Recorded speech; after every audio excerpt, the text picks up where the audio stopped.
There is a gentle hum as rain falls and splashes over the even rows of tombstones. Its song lulls the village on the other side of the wall to sleep, but the graveyard is restless. It is that time of night when the souls of the dead rise again, seeking something. They are angry, aggressive, weighed down by a guilty conscience. There are dark secrets in this graveyard, truths both forbidden and long forgotten, but the ghosts know. They've been there, they've seen, they've done it. Today's video is a special one. For our first ever on the channel, we'll be doing a collaboration with the only heavy speculator, Moxie. Welcome, Moxie, and thank you for being here with us. I'm stoked to be working with you. Thanks so much for having me. I am Moxie, and on my channel, we take a deep look into the lore, heavily speculate about connections between past games, and I have a new segment in the works called Story Mode. In other words, I like crackpot theories. The rabbit hole continues, and the Sheikah really interest me in terms of their broad influence over Hyrule. The tribe is very fascinating indeed, and I am excited to try and get to the bottom of at least a few of their secrets. Take it away, Moxie. Here at Drake and Wild, we are scholars. We follow the evidence wherever it leads us and note down even the most minute of details. With eyes unclouded, we find fresh perspectives to look at and enjoy the series. If you love Zelda lore, subscribe to the channel for more videos like this. It would really help out. Alright, back to it. Sheikah are quite odd. Despite their extreme importance to Zelda lore, up until Breath of the Wild we've never seen them as a tribe. We've only been meeting select members of it, specifically the various incarnations of Impa. Because of this, and general mysterious air surrounding the Sheikah, there really isn't much known about them in pre-Breath of the Wild eras. Yes, pre-Breath of the Wild, the Sheikah Tribe was incredibly mysterious. It felt like we had no idea who the Sheikah were. Well, at least the North American audience was pretty confused about the finer details of the Sheikah Tribe. There were some clues about their origins, and at least some indication of how ancient the tribe is, with the appearance of the Sheikah in Skyward Sword. Even then, the only person Link meets in the tribe is Impa. In Skyward Sword, Impa is extremely devoted to her duty. She spends the entirety of her lifetime watching over Zelda. Quote, "And now that the thoughts of demise are proceeding to decay within the blade, someone must watch over that blade. Demise cannot awaken. This world must not be exposed to that threat again. This is the duty that must be performed by us Sheikah, who bear the pride of being chosen by the goddess in our hearts." Impa takes responsibility for watching over the Master Sword, sleeping in the recently reconnected Temple of Hylia. Prior to the ending of Skyward Sword, it was the Sealed Temple. Link made a wish upon the Triforce to eradicate Demise. Note that the end boss battle with Demise is in the past. This is the only way Girahim can resurrect Demise since he was eradicated. The Triforce is in the present, and on this plane of existence. You can see its presence as Link and Fi look over the Sealed Temple. The camera even lingers on it. Before they walk through the Gate of Time, Impa says that she will take responsibility for the Triforce. So, that's not what is said at all. Not even close. I received a rather large batch of translations from Lorelian Historian. I have been sifting through thousands of lines of dialogue in the last few weeks. As I was gathering research for this video, I dragged over this line of dialogue into the document. Like, I knew it was the line about the Triforce, but my smooth brain just can't read. It didn't even dawn on me that there was a difference until I was rewatching the cutscene. The NOA translation says, "Zelda, I shall watch over the Triforce." And in the Japanese translation, it says, "Zelda, please take care of the Triforce. It feels like a lot of creators are going into the roots when examining the lore nowadays. Even Nintendo Black Crisis did a video recently about translations. But this is a crime. This error is quite impressive. Just as Nintendo Black Crisis characterized the mistranslation of the Breath of the Wild side quest as an error, I think this localization is worthy to be categorized as such. For one, Impa takes responsibility for the Triforce in the North American localization. That is not the case. The direct Japanese translation reads as, quote, Zelda, please take care of the Triforce. To break it down further, this group of kanji means please. And absolute confirmation of this phrase being a request lies within this specific kanji. I mean, even I could figure this out, and I don't know how to read Japanese. This is important to break down because we are talking about the Triforce after all. The responsibility of logistically handling the Triforce was not on the Sheikah, but on the shoulders of Princess Zelda. Nevertheless, the Sheikah Tribe and the royal family worked together with Rauru to construct the Temple of Time, where the Triforce was sealed within the Sacred Realm. At the time events of Ocarina of Time take place, all Sheikah, besides Impa, are already missing, without any real clues as to why or where they've gone to. As frustrating as it is, it does make sense. Sheikah are clearly based on modern interpretations of ninja warriors. They are those who walk in shadows, keepers of secrets. People outside of their community, even if they are the hero of time, aren't privy to those secrets.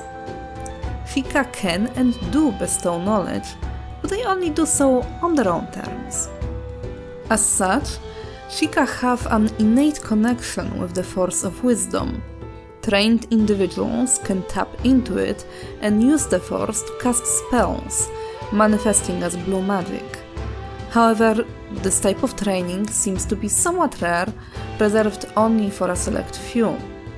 Hand-to-hand combat abilities are far more widespread, however. Seemingly all able-bodied individuals are taught how to fight, resulting in a village full of martial artists, hidden away in the mountains, just like ninja warriors in pop culture. Additionally, Sheikah use variety of tools, like smoke bombs, to cover their tracks and otherwise assist in their missions.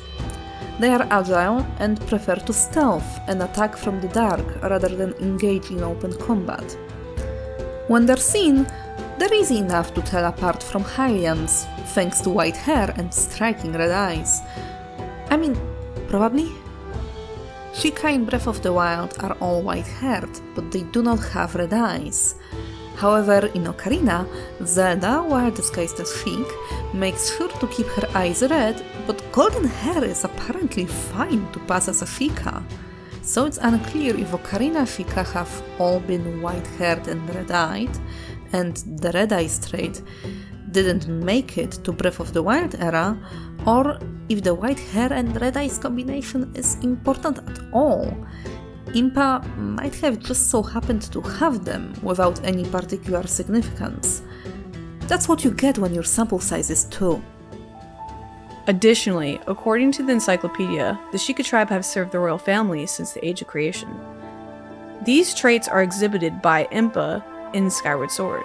She is a predominant leader of the Sheikah Tribe. The Sheikah play a vital role in the mission to protect Princess Zelda, because Zelda has to unlock her sealing powers, meaning that when she is a child and she is vulnerable, perhaps dark magic or curses could impede Zelda's spiritual progression. Princess Zelda must awaken as Hylia over her different reincarnations. It is the Sheikah Tribe's mission to ensure that Zelda can reach these spiritual checkpoints, as she did in Skyward Sword, by traversing to the springs to unlock Hylia's memories. Returning back to the same page of the encyclopedia, quote, "The existence of the Sheikah is typically a secret to all but members of the royal family, and those close to them. The tribe best fulfills its duty when acting in secret, as the shadows of Hyrule." This tribe is not at all what it seems. The Sheikah also seem to be bound by lineage, though they are absent all throughout history. This bloodline is bound to her grace, Hylia. Quote, and now the thoughts of demise are proceeding to decay within the blade. Someone must watch over that blade. Demise cannot awaken. This world must not be exposed to that threat again. This is the duty that must be performed by the Sheikah, who bear the pride of being chosen by the goddess in our hearts.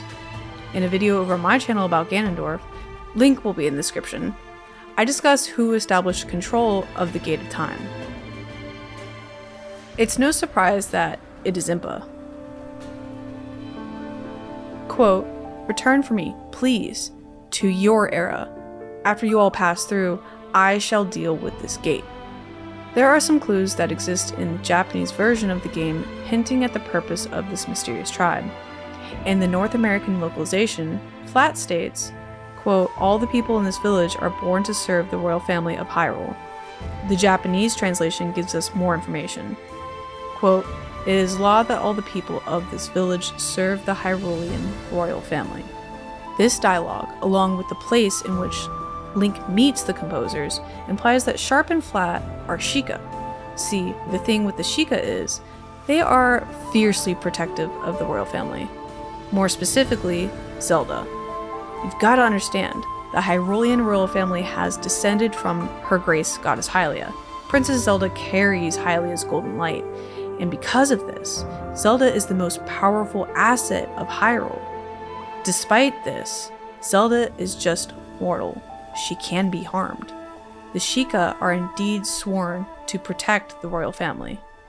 They act as a secret service. They are bound by the blood to this oath to protect the princess. The combination of these traits gives an incredibly clear picture of exactly who the Sheikah are. An incredibly deadly force to reckon with. As stated prior, during the events of Ocarina of Time, Sheikah are already missing. Kakariko village, where Impa was apparently born and raised, is still called a Sheikah village, but that is only a technicality. When Impa left to become Zelda's attendant, she opened it to the common people of Hyrule. When Link first arrives in the village, all its inhabitants seem to be of Hylian origin. This seems to imply that Impa was literally the last member of the tribe to live in the village. Between Sheik introducing himself as a survivor of the Sheikah and a Gossip Stone quote noting that many thought Sheikah had died out, this idea doesn't seem too far-fetched. However, if we reconsider this situation through the lens of what we've already talked about, things become a little different. Hylians believing Sheikah to be dead really doesn't mean much. Common knowledge can be wrong, especially when dealing with Masters of the Skies and Keepers of Secrets. Perhaps Hyrule was just led to believe that Sheikah are gone, and Kakariko has been opened purely to allow the disguised Sheikah to mix and hide between Hylians. I can imagine that being sworn servants of the royal family and keepers of their darkest secrets would put a giant flashing targets on the backs of Sheikah, especially in a time of political unrest. They could have hidden to protect themselves and the knowledge they were entrusted with. I've spoken about this at length already, so I'll be brief. 3 kinds of magic, forces you could say, permeate Hyrule at all times. These are power, wisdom and courage. Each is very different from the others, they are responsible for different things, and each grant the similar abilities to any people able to harness their might. For this video, I'd like to focus on courage, the green type of magic.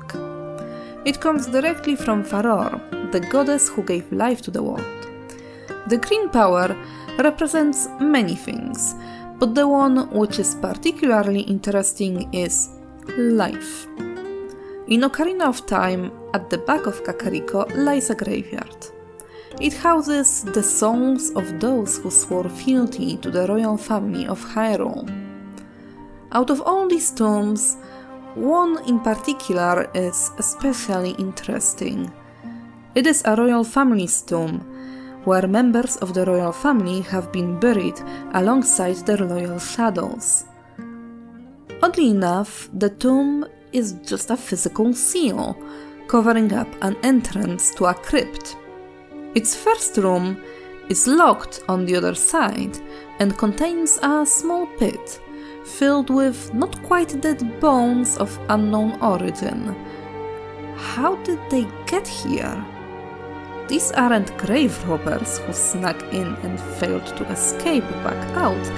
The only way inside was sealed off.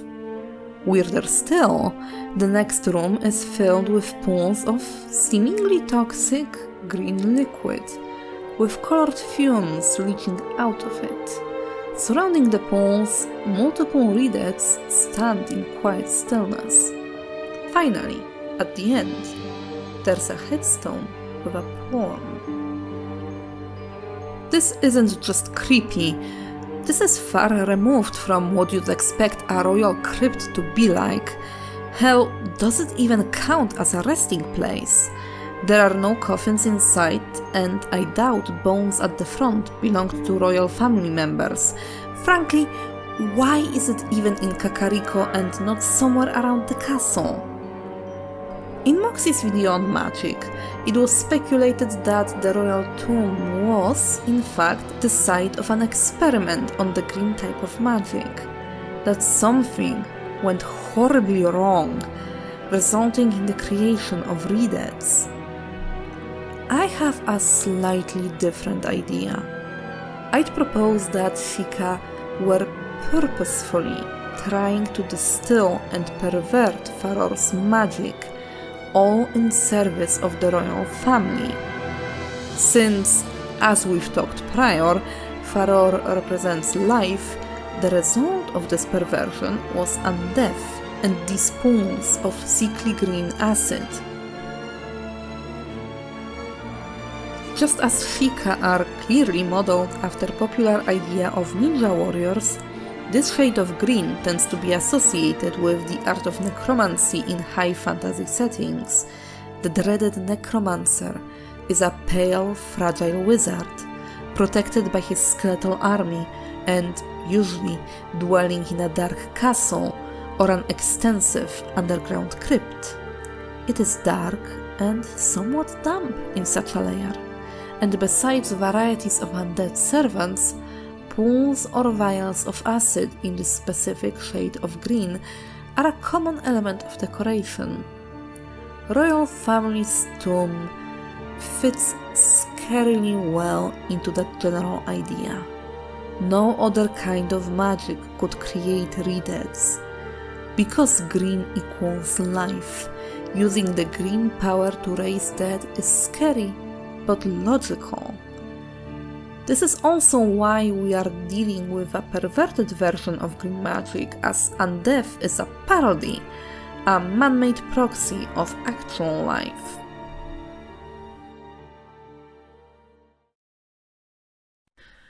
I agree that the Sheikah must have had an obsession with the undead, and extending their life.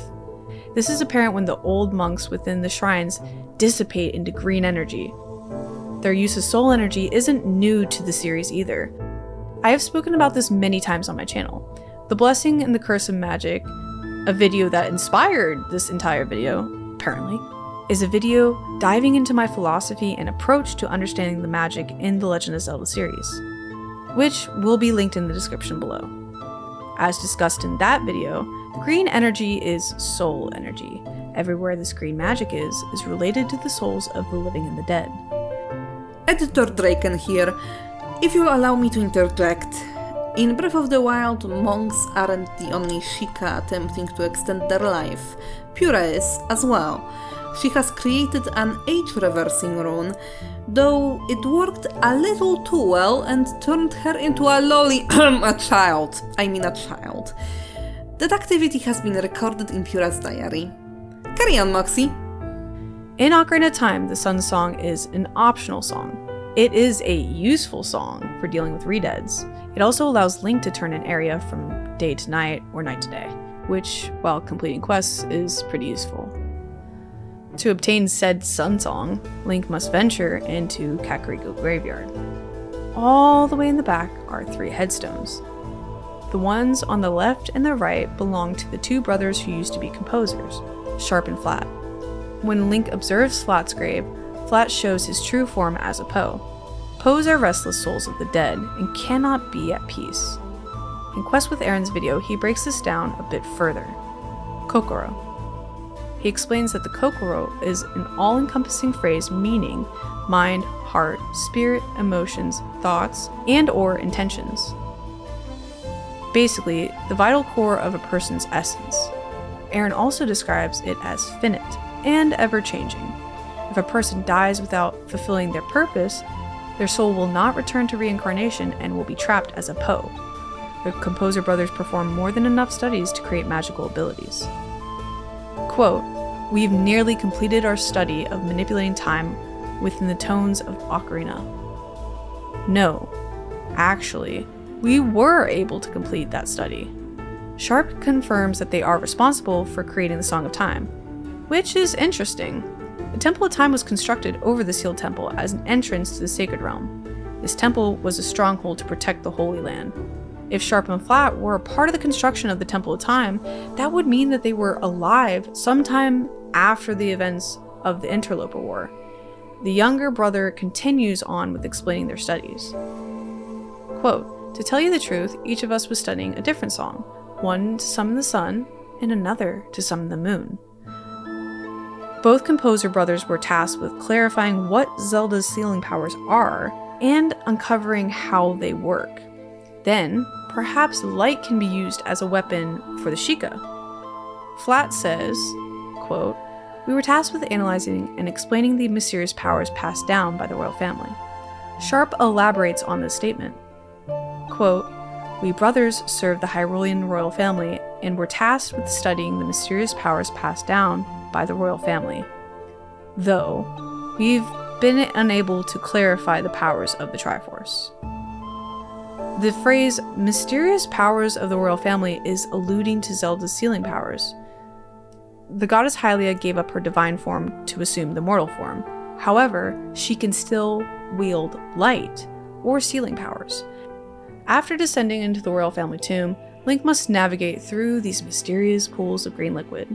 In the Legend of Zelda official Nintendo's player guide, it refers to those pools as toxic water. Something interesting to note here, in Ocarina of Time N64 version, these pools of liquid exude dark green fumes. In the 3DS remake, however, these pools are retextured to be eerily similar to the hand clutching Ganondorf's corpse-like visage. This texture is also used in Granny's potion shop, who resides in Kakariko Village. It is not a potion she sells to Link though.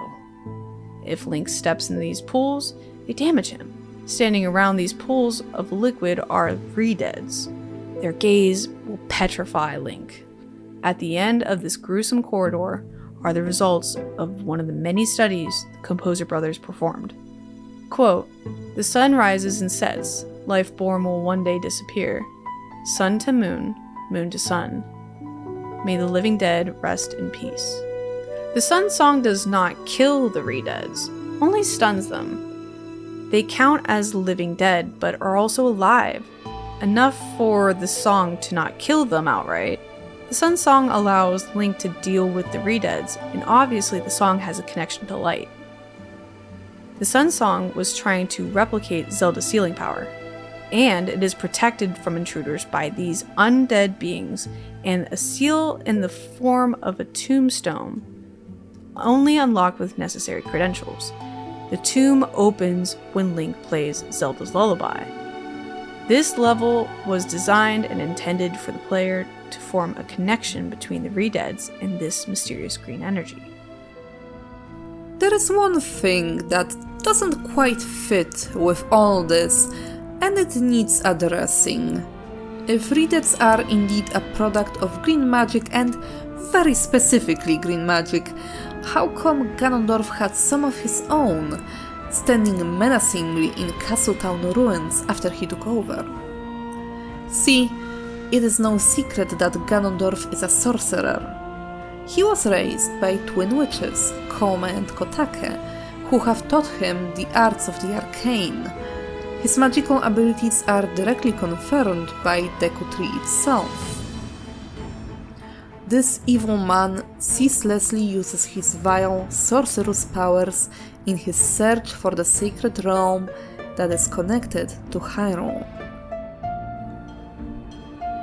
While it is true that Ganondorf wouldn't have been able to create redeads with red magic, which is the one he is most likely tapping into, it would not be impossible for him to wield green. After all, Sheikah are innately connected to blue, and seemingly they did. On top of that, Ganondorf is confirmed to have had access to the green magic.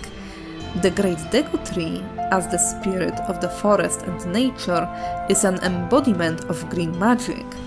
And at the start of Ocarina of Time, Link is informed that before he was sent on his journey, Ganondorf had sapped power from the Deku Tree. It is not a stretch to imagine that through this act, Ganondorf didn't just kill Forest's guardian, he also gained access to the green kind of magic, the one he'd need to raise dead. From there, he'd only need knowledge of how to do it, for which he's had 7 years to attain. This is a heavy speculation on my part, but perhaps getting his hands on the green magic was a second reason for his visit in the forest. While he obviously did try to obtain Kokiri's emerald in order to access Sacred Realm and the Triforce, perhaps he's come to similar conclusions as the Sheikah did, and wanted to create an undead army, using Deku Tree's life energy to fuel this endeavor. Perhaps this was a backup plan of sorts. If he didn't manage to get a whiff, he'd at least create a hardy and obedient support for his Gerudo forces to aid in the conquest. The idea that the Sheikah had been messing around with necromantic magic is almost confirmed by the existence of the Shrine of Resurrection. Link was nearly dead, or perhaps he actually was dead. It is referred to as the Resurrection Chamber, not the Rejuvenation Chamber, after all. Wait a second. Let's just check and see if the translation is accurate.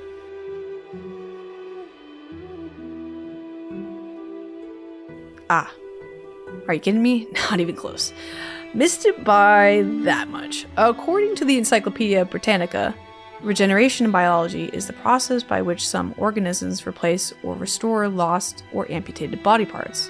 The shrine is restoring parts of Link that are missing or dead, which still lends some credence to the idea. Twisted life, soul energy, magic stuff is not off the table here, boys.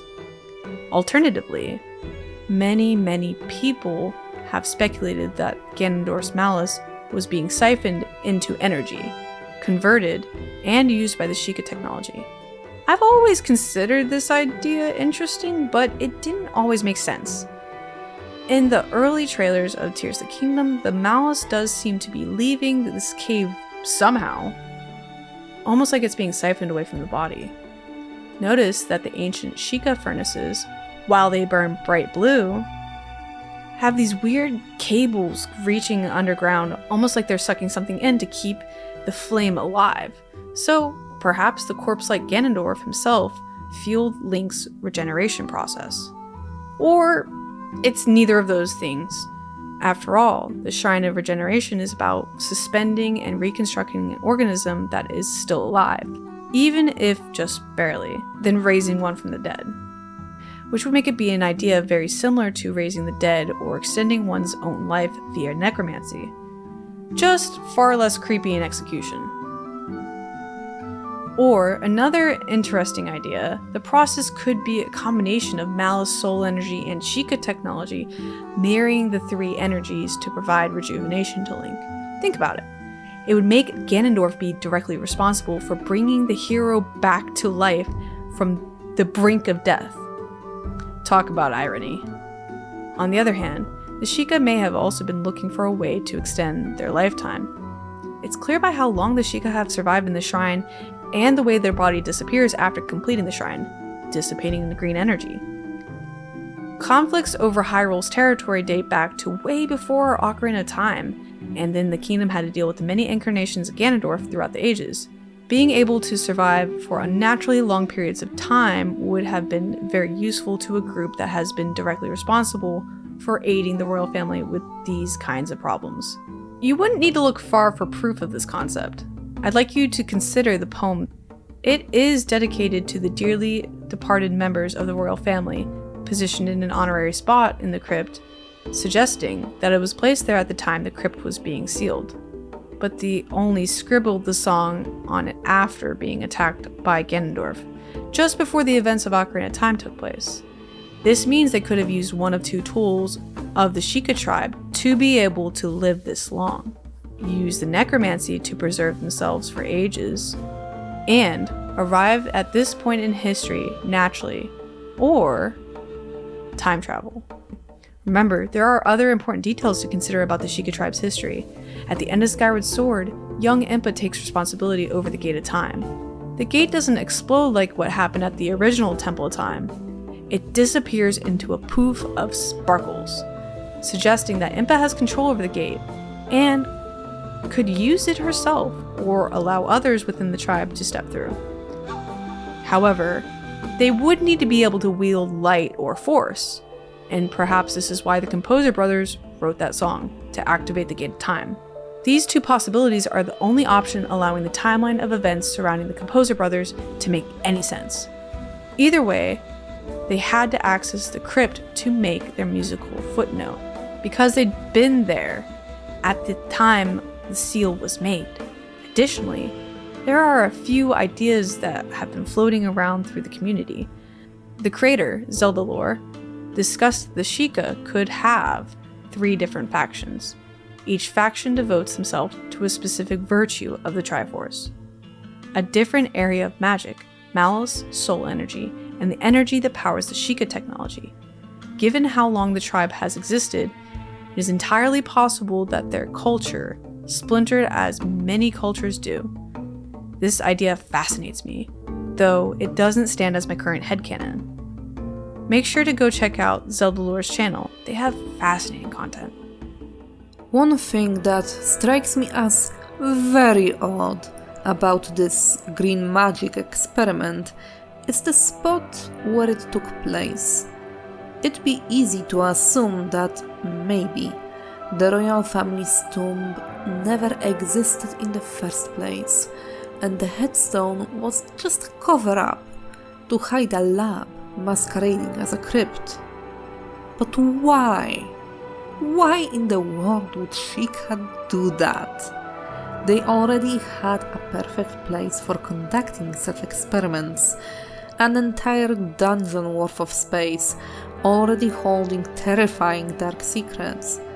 Shadow Temple, if it was still operational at the time, could also provide plenty of test subjects for our mad sorcerers.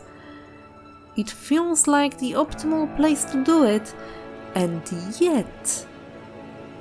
Now, mind you, we're heavily speculating here, so take everything I say with a grain of salt.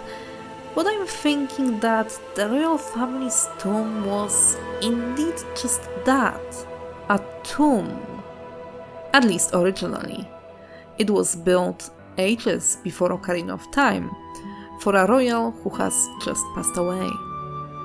The ruler at the time, driven either by grief or hunger for power, ordered the Sheikah. Go forth and raise them from the grave.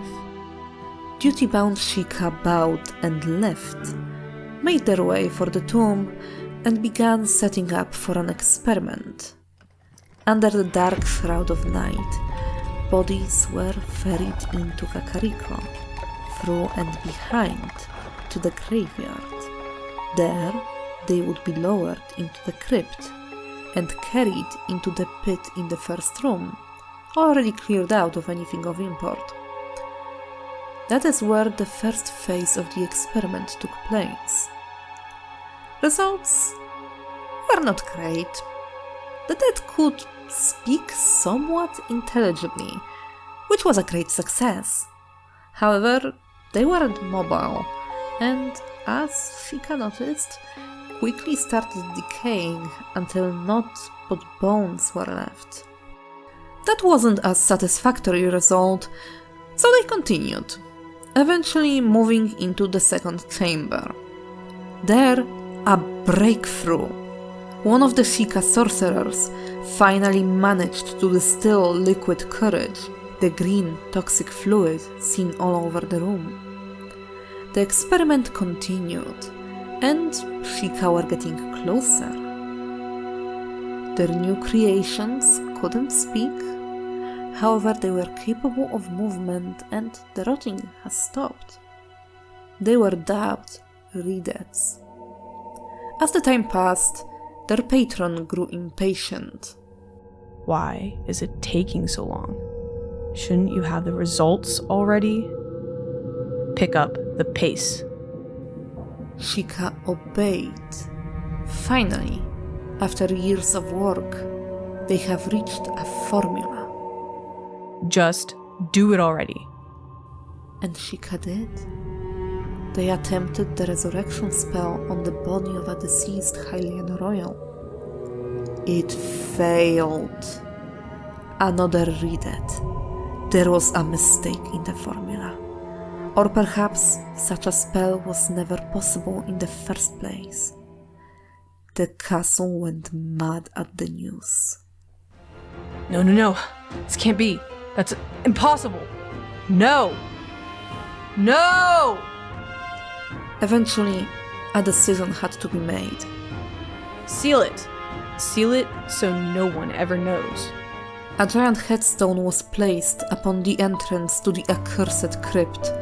A spell was cast, preventing entry to anyone without access to a royal song, passed down through generations. In the history which followed, the tomb was only accessed once, by the hero of time. It is quite possible that the goal of the attempted resurrection wasn't just a benign longing for a lost loved one. Sheikah, on the orders of the ruler of Hyrule, went quite far. I mean necromancy, dark arts. They were supposed to be Hylia's chosen people, and yet they dabbled in magics borderline demonic.